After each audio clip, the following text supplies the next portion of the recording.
to spend a minute or two on where we've come in the compute business. It's almost 2 years. On June 18, 2024 is when we launched the first Snapdragon X Elite platforms. And we coined the term PC Reborn, is because we knew that where we're headed in our journey was not about solving for what has happened in the past 30 years of PC innovation, but solving for what's coming next in PCs. A lot of the innovation that has happened, we've obviously proved to the market that we're exceeding performance per watt.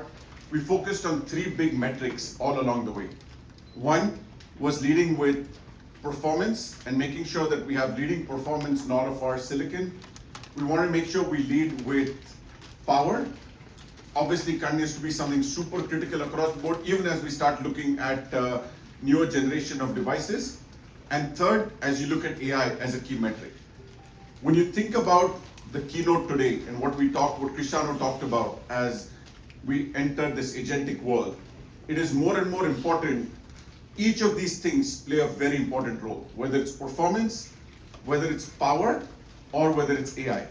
And the ability to run these intelligently, right from whether it is a very small device all the way to the data center. You saw how we're innovating, and the PC is no different. So we launched our X series processors. We extended that to the X Elite, the X Plus, and the X family.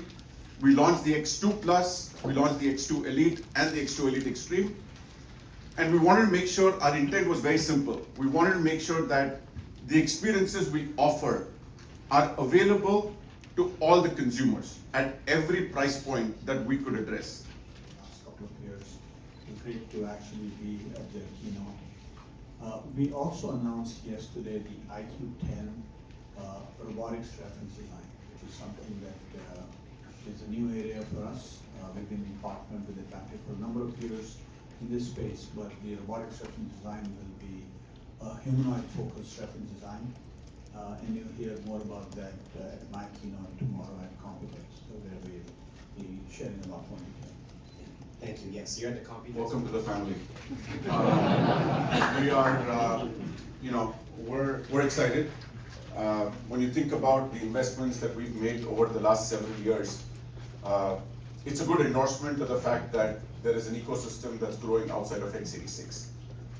We invested early on. We invested many years ago with right from whether it is driving the ecosystem with driving the entire platform story, whether it is getting the printers to work, whether it's getting the software apps to be compatible, whether it is getting the docks and peripherals to work, whether it is getting more than 2,500 games to be compatible with Snapdragon. We led the way in driving that ecosystem, and I think this is positive tailwinds for the entire ecosystem. It'll tell us how we're all taking the ball forward in the trajectory that we started. Thank you. Thanks.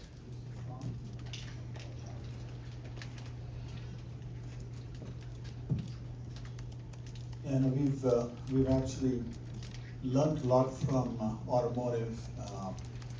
I think AI at the edge with robotics is a really fascinating space, because you are starting to see this transition where you start to apply AI to start off with an unskilled worker, gradually start to go build up on the level of skills, and ultimately start to get something very advanced. A lot of the underlying capability is similar to what we saw in the early days of automotive, especially the mobility part is quite similar. That will scale very quickly. We will start to see coarse dexterity, so where it's essentially transportation of goods, etc. Those are things that will happen over the next couple of years. And then the more complex finer precision tasks will take more time, but we are betting across the board. We are betting on models, we are betting on full embodiments. You will hear more about this tomorrow. We are betting on a variety of different form factors, both ARMs as well as humanoids. We are also starting to look at what we can do in the end effector space. So we have a lot of technology around precision for the actual end effector, the arms, the actual digits, and what it is that we can innovate. What I like about robotics, which is quite different from the car, is that within the same embodiment, you have to have a lot of different technologies that cooperate, and that is something that we have a lot of capability in. So, a lot more to come, but yeah, I think super interesting space for us. And to clarify.